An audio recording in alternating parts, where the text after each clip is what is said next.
Jangan lupa subscribe channel YouTube TVRI Bengkulu, like, komen, dan nyalakan notifikasinya.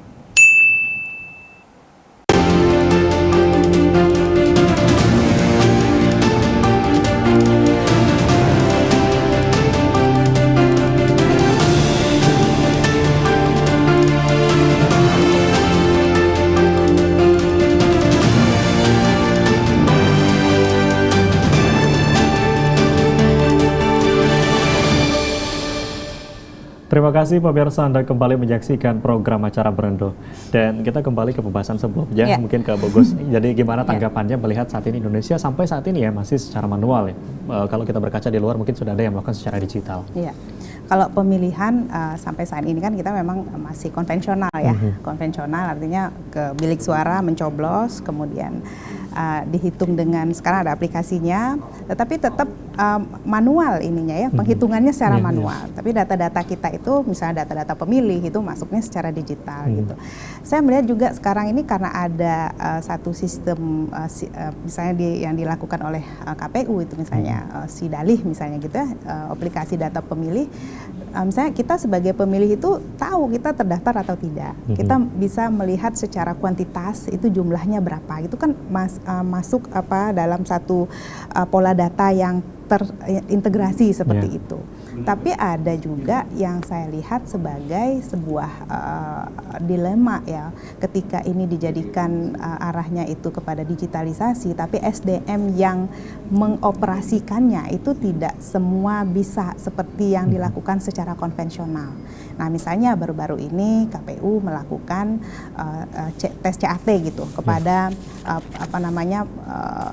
petugas misalnya PPK, PPS gitu. Dan tidak seperti yang lalu gitu.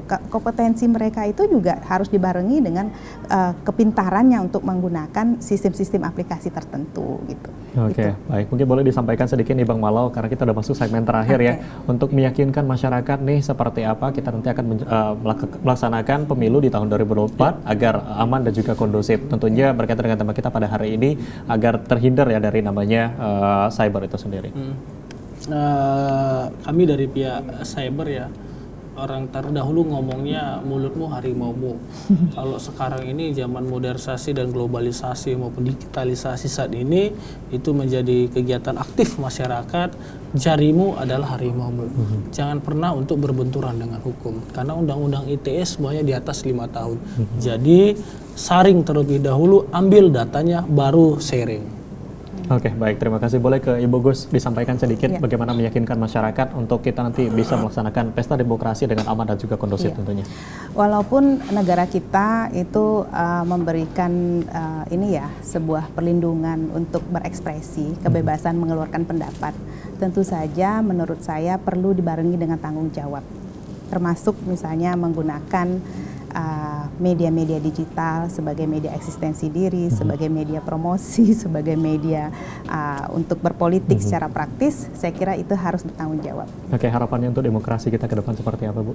Bisa seperti yang kita harapkan, bahwa demokrasi ini benar-benar memberikan pengalaman yang lebih baik ya daripada masa-masa yang lalu pemilu gitu.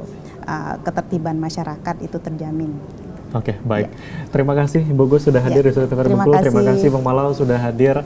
Dan pemirsa TVRI Bengkulu, itulah perbincangan kita pada sore hari ini, di mana kita membahas satu tema yang menarik, yakni waspada serangan cyber jelang pemilu. Dan tentunya kita harus berkolaborasi, baik itu kita sebagai perorangan atau kita personal, begitupun dengan penyelenggara, untuk kita mencapai demokrasi yang lebih baik tentunya untuk mensukseskan demokrasi di tahun 2024. Dan akhirnya saya Friko Zuhri mewakili rekan kerja bertugas pamit undur diri.